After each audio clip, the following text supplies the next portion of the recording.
carême, période de 40 jours qui se termine par la Pâque. Dans les paroisses, des signes de croix sur chaque fidèle. Les temps forts dans ce 13 heures.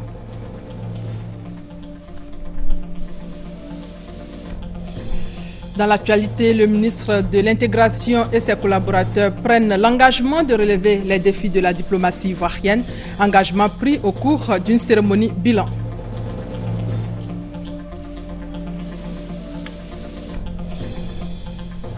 Dans le domaine des transports, cette bonne nouvelle pour les Abidjanais, la Sotra annonce l'arrivée très prochaine de 500 nouveaux autobus. Bonjour à tous. Il y a eu Conseil des ministres ce matin. La réunion a été présidée par le chef de l'État. Réunion marquée par d'importantes décisions pour la bonne marche de la nation. Nous y reviendrons dans notre édition de 20h. Dans l'actualité, ce mercredi 18 février, la communauté chrétienne célèbre la messe du mercredi des cendres et dans le même temps, le début du carême, prières et jeûnes attendent les fidèles avant la célébration de la résurrection du Christ. Notre reporter, Patricia Omouetia, était à la paroisse Saint-Jean, son compte rendu. Messe des cendres, ce mercredi en l'église Saint-Jean de Cocody. Au cours de la célébration, chacun reçoit sur le front un peu de cendre, tandis que le célébrant lui dit « Convertissez-vous et croyez en l'Évangile ». Marc 1, verset 15. Ces paroles prononcées par le prêtre invitent le croyant à se convertir. C'est tout l'enjeu du carême. C'est important pour nous parce que c'est un acte de piété que nous ne devrons pas rater. Chaque chrétien catholique ne doit pas rater. L'Église nous demande de nous convertir. Nous acceptons la conversion. C'est pour ça que nous sommes venus prendre les cendres. Nous allons prendre 40 jours de pénitence, de jeûne et de partage, de vivre vraiment en amour avec nos frères et sœurs, de faire communion avec eux. Ce jour de pénitence, qui marque le début du carême, se résume en 3 actions, la prière, l'aumône et le jeûne. La prière et l'aumône, il n'y a pas trop de difficultés. La prière, nous avons à prier en communauté, c'est-à-dire les messes habituelles que nous vivons en communauté. Il y a aussi le chemin de croix qui vient comme un exercice de piété, mais que nous allons vivre aussi en communauté. La troisième pratique, qui est la pratique du jeûne, c'est là qu'il y a quelques difficultés. Pour ce qui est des dispositions de l'Église catholique, il faut reconnaître que la tranche d'âge qui est concernée, c'est 13 ans minimum, 60 ans maximum. Donc les cendres, c'est pour nous une manière de dire à Dieu que nous reconnaissons que nous ne sommes rien devant lui, que nous sommes de pauvres pécheurs. Le mercredi des cendres et le carême sont pratiqués par la plupart des catholiques. Le carême dure 40 jours. C'est un temps de préparation à la commémoration de la passion et de la résurrection du Christ. Qui a précédé le mercredi des cendres et le mardi gras. Cela s'est traduit hier par des défilés en tenue traditionnelle et la distribution de mets sucrés dans les écoles.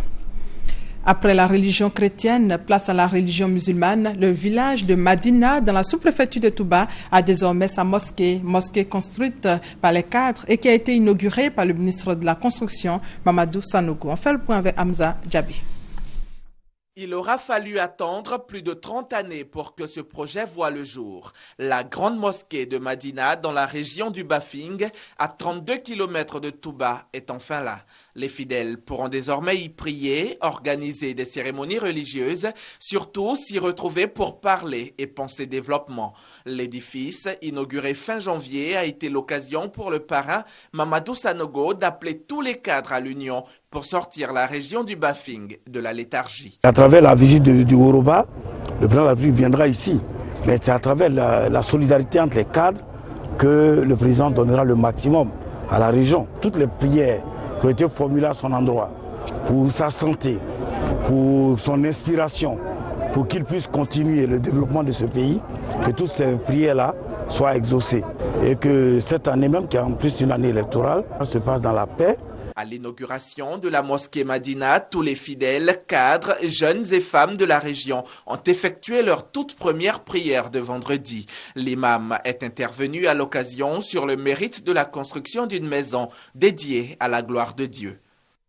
En bref, passation de charge entre Mamadou Koné et Francis Vaudier ce matin. Une passation de charge 2 semaines après la démission du professeur Francis Vaudier du Conseil constitutionnel. Ajoutons que René Afing Kwasi, anciennement président de la Haute Autorité pour la bonne gouvernance, a également reçu les dossiers de la Cour suprême.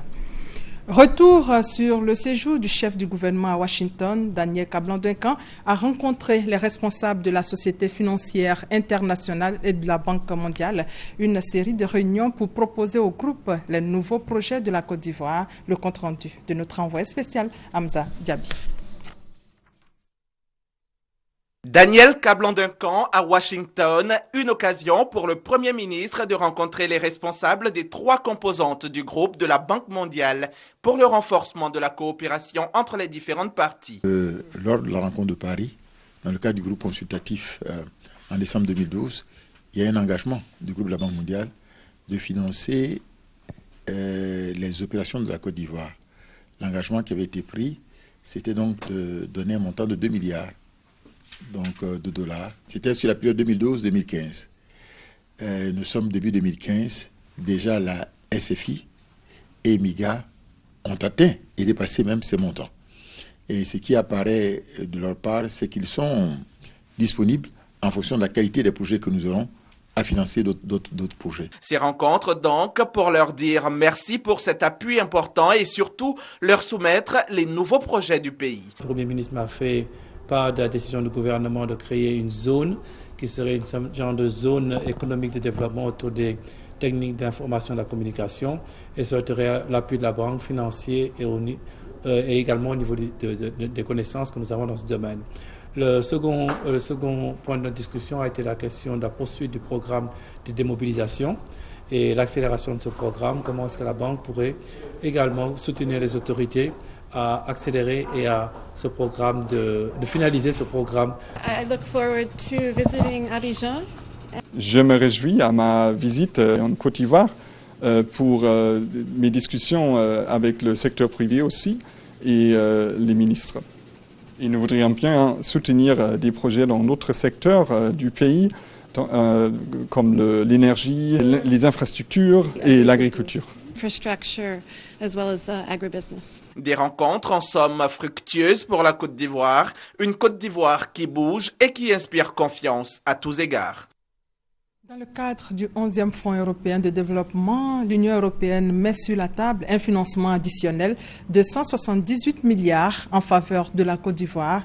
Bruxelles entend ainsi aider le gouvernement ivoirien à doper la compétitivité dans 3 secteurs clés, à savoir l'administration, l'électricité et le foncier rural, nous dit Lassina Bakayoko. L'administration publique, l'agriculture, l'énergie.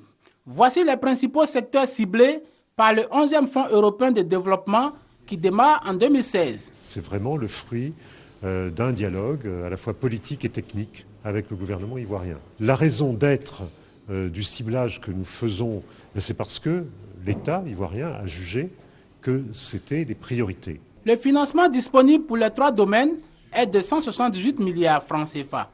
Pour le renforcement de l'efficacité de l'État, l'appui budgétaire prévu est de 40 milliards.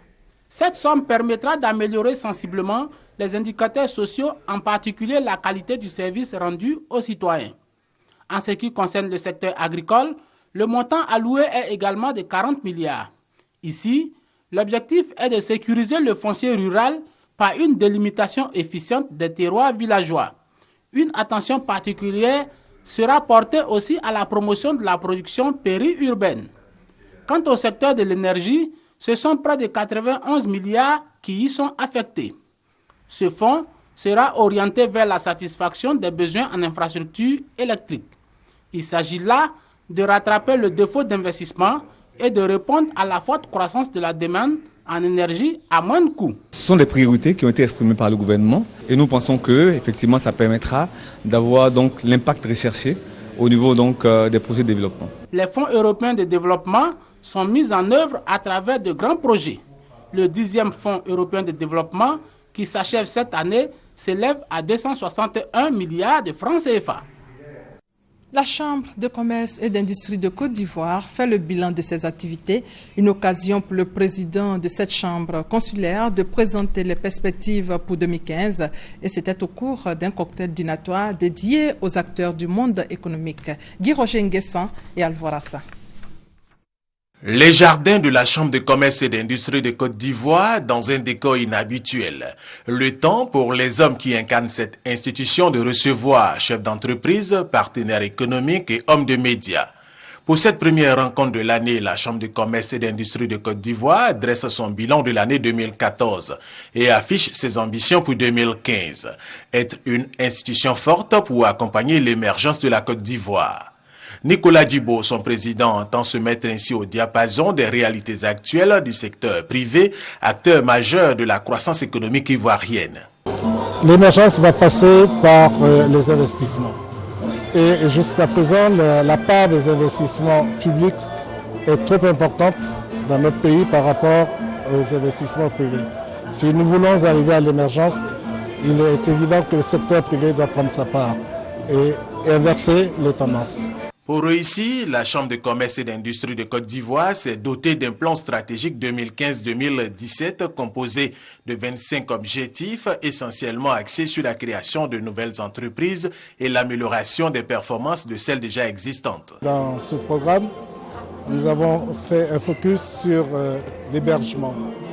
Et l'hébergement concerne la politique touristique du pays. Nous voudrons renforcer la capacité des hébergeurs, leur apprendre les nouvelles techniques hôtelières de manière à ce que nous puissions préparer les différents événements qui sont annoncés pour la Côte d'Ivoire. Intérêt général, engagement, intégrité, esprit d'équipe et innovation sont les 5 valeurs qui guideront les membres de la Chambre de commerce et d'industrie de Côte d'Ivoire en cette année 2015 pour relever les défis. Intéressons-nous maintenant à cette Coupe d'Afrique. Après avoir choisi les éléphants parmi les 16 prétendants à l'issue de la CAN 2015, Dame Coupe continue son tour d'honneur en Côte d'Ivoire. Hier, elle avait rendez-vous avec le corps diplomatique et les institutions internationales accréditées en Côte d'Ivoire. Cathy Touré était au ministère des Affaires étrangères. Son compte rendu. Plus d'une semaine après la victoire des éléphants à la Coupe d'Afrique des Nations, les émotions sont encore fortes.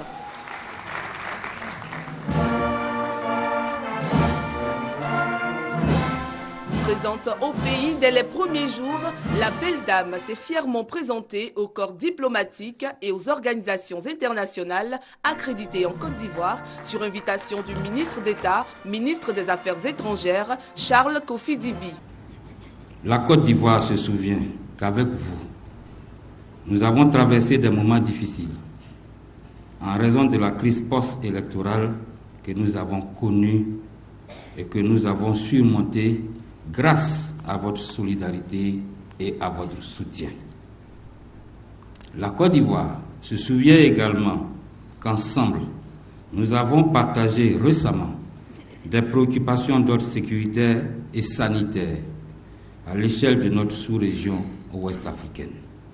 Il est donc tout indiqué que vous soyez pleinement associés aujourd'hui à ce moment de joie intense et de partage occasionné par la victoire de l'équipe nationale de football acquise de haute lutte à Bata, en Guinée équatoriale. Le nonce apostolique a dit la fierté des diplomates et des institutions à vivre ces moments avec la Côte d'Ivoire. Nos félicitations ne sont pas dues simplement à la courtoisie diplomatique. C'est dans le profond sentiment de fraternité, si cher à l'esprit sportif, que nous, représentants des pays frères africains et des nations non africaines, nous réjouissons avec tous nos frères et sœurs ivoiriens pour cette belle victoire tant attendue depuis plus de 2 décennies. Une fois de plus, les champions ont été honorés. Des moments de partage inoubliables. Et relever la diplomatie ivoirienne, c'est le pari que veut gagner le ministère de l'intégration africaine.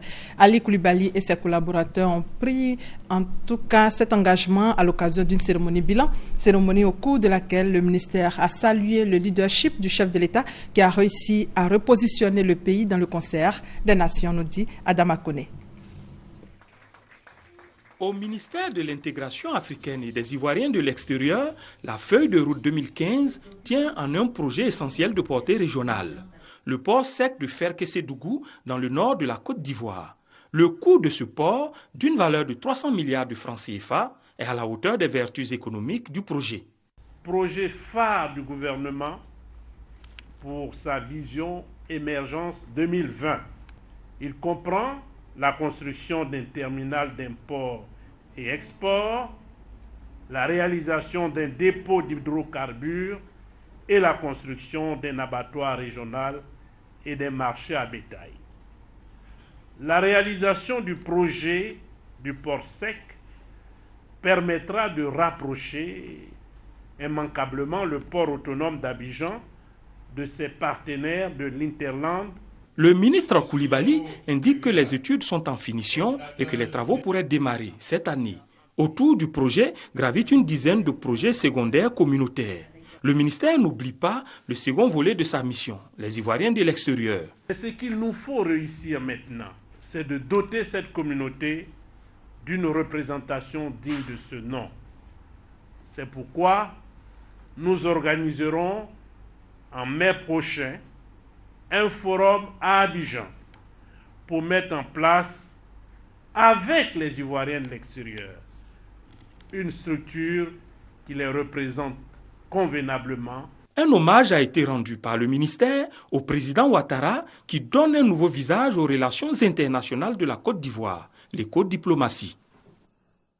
L'État s'engage dans la lutte contre le gaspillage d'eau potable et pour ce faire, le ministère des Infrastructures économiques, le programme pour la restauration des services sociaux et l'Office national de l'eau potable ont lancé une campagne de sensibilisation.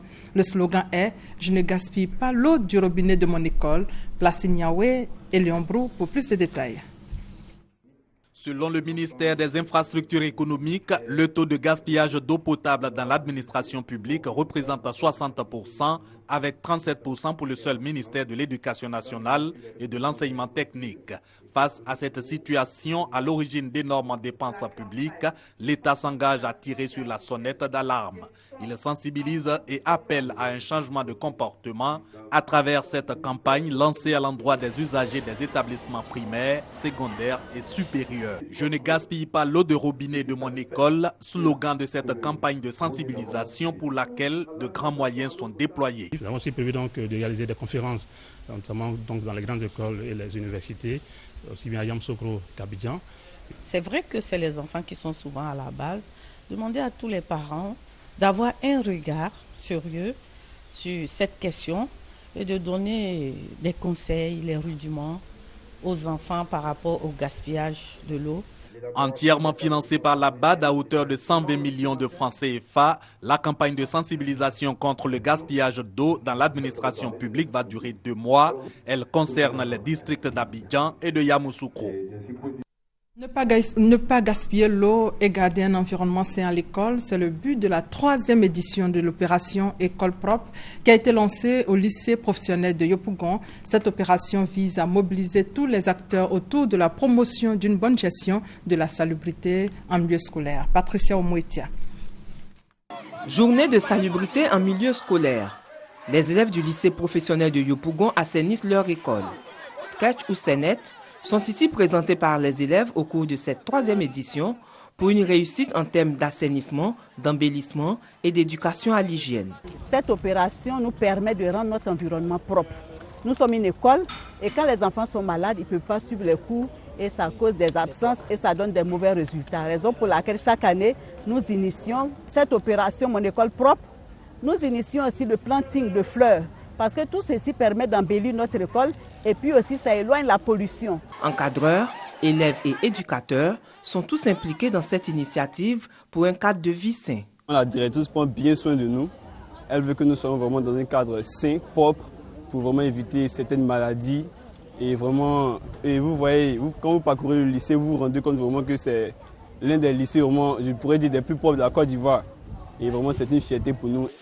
Cette campagne de sensibilisation sur la salubrité et la qualité de vie en milieu scolaire est initiée par le ministère de l'Éducation nationale et de l'enseignement technique. Ce communiqué du comité d'organisation des visites d'État du président de la République dans les régions de San Pedro, Boclé et Nawa.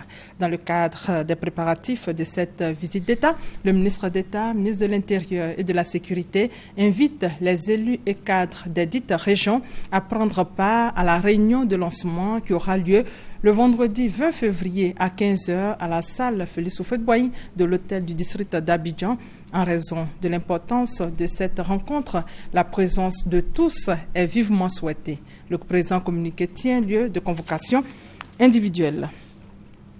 Cette bonne nouvelle pour les Abidjanais. Bientôt, 500 nouveaux autobus seront acquis pour renforcer le parc auto de la Sotra, annonce faite par le directeur général de la Sotra au cours d'une rencontre avec le personnel. Emmanuel Niamien. 500 nouveaux autobus neufs et 10 bateaux-bus bientôt dans le parc de la Sotra, la société de transport abidjanais, pour cette année 2015. Ces nouvelles acquisitions se feront grâce à un prêt d'une institution financière d'un montant de 32 milliards de francs CFA. Selon le directeur général de la Sotra, cette somme va permettre d'acquérir de nouveaux autobus sur une période de 4 années pour atteindre le volume de 2000 autobus en 2020. Nous venons de recevoir la lettre d'approbation pour une seconde facilité de 32 milliards CFA du dossier que nous avons présenté pour la marche de notre Sotra commune. Ces ressources financières permettront également de construire et d'ouvrir de nouveaux centres bus, de renforcer les capacités techniques et commerciales du personnel, ainsi que la qualité des moyens de maintenance et d'exploitation.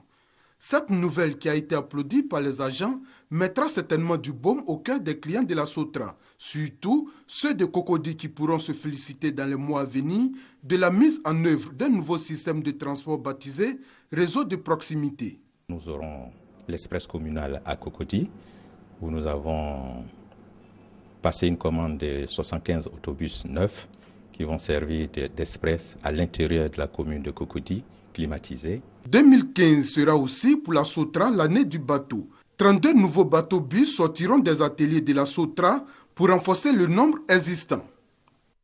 Pour lutter contre le chômage, la Fondation Émergence Jeunes Internationale vient de mettre sur pied un projet de formation-insertion. Objectif, aider les jeunes à s'insérer dans le tissu économique et social. Le lancement de ce projet a eu lieu à Boaké. Reportage Ouattara Djeneba, commentaire Charles Tatou. Selon le rapport de l'Agence d'études et de promotion de l'emploi AGEP, le taux de chômage des jeunes en Côte d'Ivoire s'élève à 12%. Pour apporter donc son appui au gouvernement dans sa politique de promotion de l'emploi jeune, la Fondation Émergence Jeunes Internationale a mis en place le projet de formation-insertion des jeunes. Le projet vient d'être présenté aux populations de la région de Béké. Projet à travers lequel la Fondation attend apporter aux populations son soutien dans leur quête d'emploi par la formation, l'insertion et l'offre de bourses d'études. La Fondation Émergence Jeunes vient comme un appui à tout le programme d'insertion professionnelle de l'État de Côte d'Ivoire. Alors nous voulons que chacun de nous comprenne que nous n'avons pas la prétention de résoudre tous les problèmes d'emploi jeune en Côte d'Ivoire. Nous voulons juste apporter notre contribution. Les autorités ont salué l'engagement des initiateurs et ont exprimé leur encouragement. De même, elles ont souligné l'importance de la jeunesse dans le développement d'un pays avant d'exhorter les jeunes au travail. Une jeunesse active, c'est une jeunesse qui travaille. Et une jeunesse qui travaille, c'est une nation qui se développe. Il est aussi important que vous, jeunes, femmes et membres de la Fondation, se mettent au travail. Car c'est seulement au prix du travail on pourra avoir une place dans ce train de l'émergence. Plusieurs artistes ont donné une note de gaieté à la cérémonie. La FEJ a vu le jour en décembre 2014. Cette fondation vient en aide aux jeunes scolarisés et déscolarisés. Elle a déjà formé 24 jeunes en pâtisserie. Dans l'actualité également, l'ouverture à Yamoussoukro de la 34e session du conseil d'administration de l'École africaine des métiers de l'architecture et de l'urbanisme. Les travaux de Yamoussoukro vont permettre de renouveler les tests qui régissent cette institution panafricaine et asseoir par la même occasion un nouveau comité de gestion. Reportage Kader Sogodogo. L'École africaine des métiers de l'architecture et de l'urbanisme EAMO a été créée le 16 décembre 1975 à Kigali. Sa mission est d'assurer la formation des professionnels de l'architecture, de l'urbanisme et des gestionnaires urbains. Elle regroupe 14 pays d'Afrique de l'Ouest et du Centre. Son siège est à Lomé, au Togo. Les sessions du conseil d'administration se tiennent chaque année par rotation. La 34e session est organisée en Côte d'Ivoire. Le pays assure la présidence du conseil d'administration pour la période 2013-2015. La rencontre de Yamoussoukro, selon les experts de l'EAMO, sera décisive pour l'avenir de cette institution.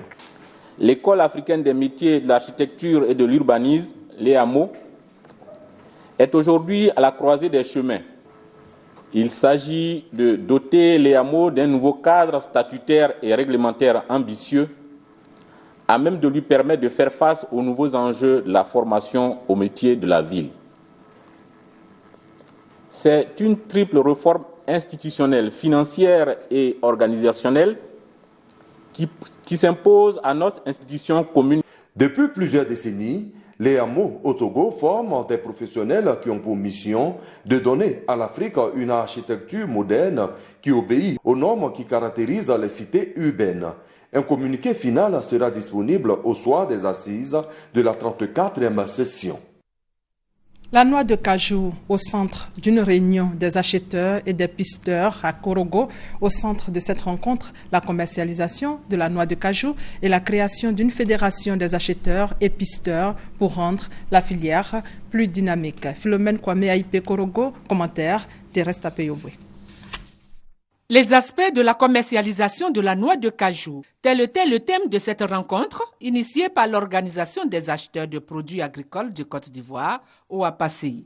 La rencontre a été l'occasion pour les acheteurs et pisteurs des différentes régions, notamment Bouaké, Bondoukou, Bouna, Mankono et Korogo, d'être instruits sur l'importance de s'organiser en fédération. Nous avons vu de manière individuelle, ce n'est pas facile qu'on arrive à obtenir ce qu'on veut. Et quand nous avons créé OAPACI, ça nous a permis d'ouvrir beaucoup de portes. Là, nous avons réfléchi et nous nous sommes dit pourquoi pas une fédération pour parler au nom de toutes les acheteurs. Les participants à cette réunion ont parlé également de l'amélioration du prix de la noix de cajou ainsi que de la qualité du produit. Le responsable du conseil Coton en Arcade a pour sa part invité les acheteurs à s'acquitter de leurs impôts et de leurs patentes. Les acheteurs et pisteurs ont été invités à dénoncer les exportateurs qui viennent payer le produit bord champ. Un bureau ad hoc pour réfléchir sur la mise en place de cette fédération a été installé. Créé en 1998, l'OAPACI a pour objectif de lutter pour le bien-être des acheteurs et de redorer leur image. Parlons sécurité avec ce nouveau coup de filet des forces d'intervention rapide basées dans la commune d'Adiaké. Ces forces viennent de mettre la main sur 5 tonnes de médicaments prohibés d'une valeur de plus de 30 millions de francs CFA. Les trafiquants s'apprêtaient à écouler ces produits médicaux prohibés sur le marché ivoirien. Le point avec Thérèse Tapeyobwe. C'est au cours d'une patrouille menée dans 3 villages de la commune d'Adiaké que les hommes du lieutenant Célestin Anneau, chef des forces d'intervention rapide, basés à Adiaké, ont mis la main sur ces trafiquants de médicaments. À bord de leur véhicule, 5 tonnes de médicaments d'une valeur de plus de 30 millions de francs CFA. Les médicaments saisis sont composés de plusieurs cartons d'aspirine, d'antibiotiques et de gébédol, produits déclarés très dangereux. Le véhicule et son contenu ont été mis à la disposition des services des douanes pour nécessité d'enquête. Quant aux suspects, ils ont été mis aux arrêts. À Bengourou, précisément à Tayakro, ce village de la sous-préfecture d'Amélékia a un nouveau chef. Son nom, Nana Kwadjo Benye II. Intronisé, il entend prôner le vivre ensemble, veut cher au président de la République. Chantal Eouma à Canton. Nanan Kouadio Benyé II, à l'état civil Boni Anizan, est désormais le chef du village de Taakro, localité située à l'est de la Côte d'Ivoire. La cérémonie d'intronisation du 9e chef de ce village a été une occasion de réjouissance et d'échange sur les défis de développement qui attendent le nouveau chef. Avec une population de 3000 habitants, le développement du village de Taakro peine à prendre forme. Le village dispose d'une école primaire et d'un centre de santé. Mais depuis sa création en 1936, Taakro vit encore dans l'obscurité, malgré les poteaux qui y sont implantés depuis près de 10 ans. L'adduction en eau potable est inexistante, encore moins un marché moderne. En tout, Taakro manque d'infrastructures pour son développement et l'intronisation de ce chef apportera sûrement un nouveau souffle au village.